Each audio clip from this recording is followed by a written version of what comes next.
Сәлеметсіздер ме, қалдарыңыз қалай?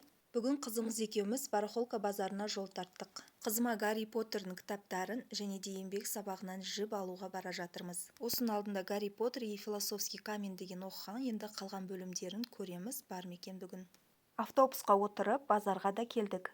Өзіне ұнаған түсін және де тоқитын заттарын алдық.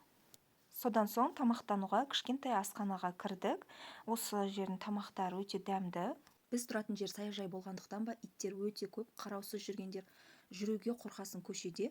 Осындай итті қорқытатын зат сатып алдым. Кітап сататын жеріміз осы ыдыс-аяқ қатарынан кейін жол-жөнекей өзіме керек деп осындай посуда сатып алдым.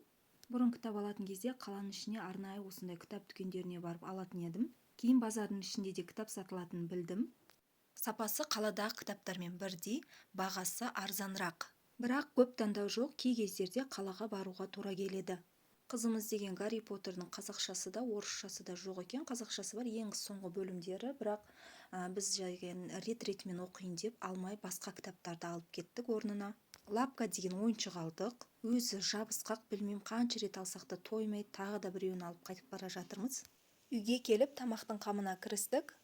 Айтпақшы, ертесіне қызымды мектептен алуға бара жатып, көшеде жүргенде ешқандай ит жоқ, әншейінде толып жүретін.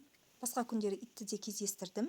Шынымды айтсам, бұл зат итке қатты да әсер етпейді екен, или арзан болған екен ба.